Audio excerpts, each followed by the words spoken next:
So number one, your website platform, which is Shopify, the Google Analytics, understanding how your platform performs, Playview for customer retention and communication, QuickBooks for accounting and reporting purposes. We're here to check out Parisa's studio. Hi, good to see you. Thanks for coming. For example, like this bag is our newest bag. You know, this is a gorgeous east-west shoulder bag. I think it's going to be the next big bag trend. And then some of our best-selling products like our Gabrielle. Gabrielle is like really having a moment. People are loving it. There's so many different compartments that for your different needs. I think it's a gorgeous piece. It's sold out. So this is our showroom where you can see, and this is where we usually host our buyers and marketing, sales, design, development meetings. Nice. So here's the question, Parisa. I know your bags are adored by a lot of A-listers like Bella Hadid. If you could dress anyone in the world, who would that person be? Well, we're really designing for the real women, our customers. Our customers is really inspiring a lot of our design choices. If I have to think of anyone who I would love to dress, that would be Taylor Swift. I think she is inspiring, she's optimistic, she's very chic, and she's just like our customers who are, you know, really tracing her dream for her journey. So coming back to the design process and the design inspirations, like you know how this is the beginning of the year, there are a lot of articles or videos about the 2025 trends. Can you kind of give us some recommendations on if there's one trend that we need to incorporate for our closet? What would it be?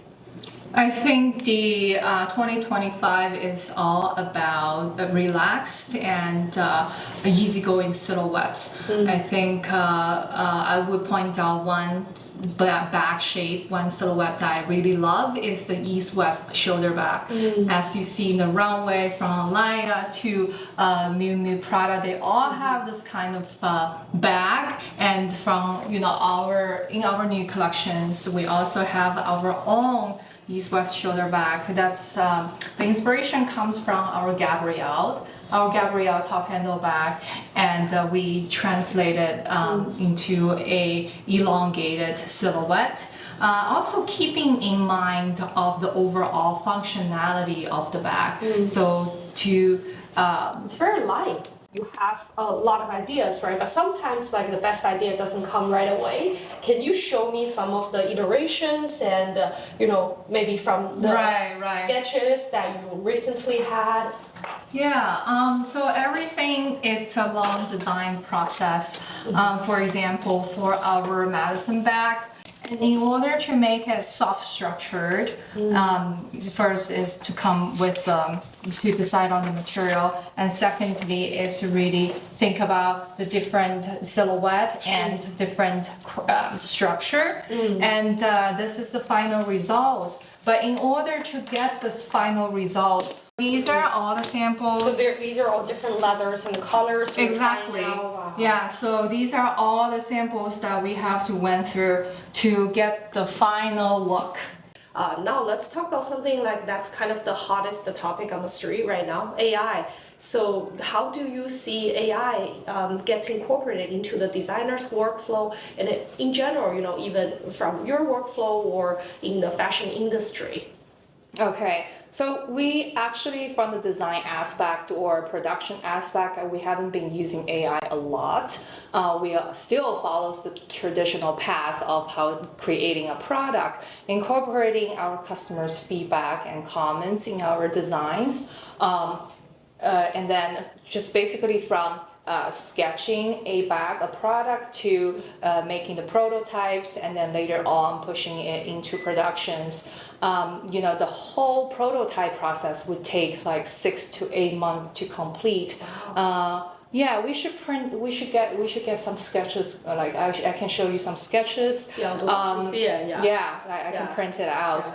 So everything see from all the success and also the iterations you have been through. Yeah. Right, it's a really long process. It's what we find, what our customer needs is something that's evergreen, versatile, that evolves around their lifestyle. Therefore, we have to think about the material really thoughtfully, and then also the interior in terms of the compartments and how she actually gonna use the bag for every day. Therefore, so while we were designing, we constantly implementing their feedback into our decision making, and then building on different protos to test ourselves. And later on, after been through a few months of testing, we can finally to determine the direction of the bag, whether we're going to push into production or we're going to just, put it in the showroom and think about it for just continual involvement and optimization. In terms of the AI perspective, I think we mostly use it on the digital side, which is more of our business side. And we also see that can be done in, like, for example, optimizing your customer care workflow, your basically a lot of work structure and workflow to help your team to build a system that can later to improve your efficiency. Love it. Yeah, you mentioned about how AI are changing how you operate your business, and I've seen that a lot in the really AI industry today. So I'm curious, for instance, nowadays AI agents, right? This is like the hottest topic. They were talking about how AI agent can help certain industry and with a very specific pinpoint, and a customer care is a very common one that gets discussed a lot for AI agents, and how AI agents can potentially help the customer care and then improve the productivity there. Can you give a little bit more specific example how you see like AI agents can change fashion industry, especially from the customer experience side? I think AI is helping the customer service in general to improve the workflow. Like maybe in the future it can help solve more problems, but at the current moment, I think every brand has their own brand guidelines, like your customer care manual support of how your store is structured, how your policy works, etc. And then all we really need to do is to input all these macro in your customer service platform, and then for AI to really generate the answers based on your macro. So I think this is where AI can come in to really improve the work efficiency, while providing a professional and approachable answers to customers to really solve their questions efficiently. Yeah, but for our customer service agent, we are having people on site, to support our customer service needs on daily basis. And then I think AI could be a good add-on feature to it. Yeah, but maybe in the future it can really take over more responsibility, and we are really excited to see what how it should shape this industry. We were talking about like AI and fashion, and you were giving some tips to the young generation designers who are like thinking about building their brand. And if there's like one thing you think they should know, or something you wish you knew earlier, can you share it with them? Yeah, well, a lot actually.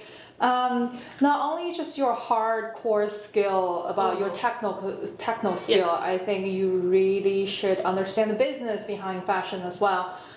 Just take a accounting 101, 201 classes. I think it's really helpful. Well, I personally have a background in accounting and business. Wow, accounting, wow. That's why it helped in terms of planning your your cash flow and understand your P&L, which I really think it's Critical to designers, yeah, right? critical to anybody who wants to start a business, whether it's a restaurant or whether it's a manufacturing business or tech startup or just any. I think it's a fundamental skill.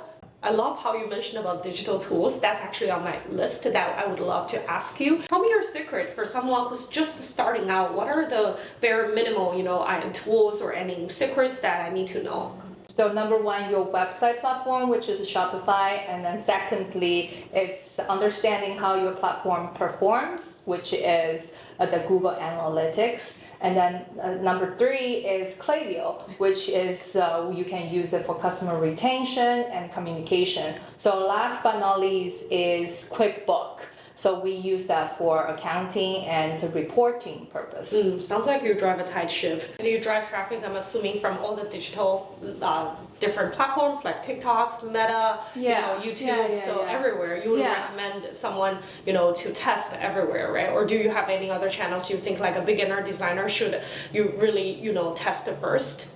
I think you should try everything. You should try everything and see what your product fits the best. Makes sense. It's the concept of filing different bullets before filing your cannonballs. I think I read that in one of the books. Which one? Great by Choice by Jim Collins. Nice. It's one of the books. Yeah.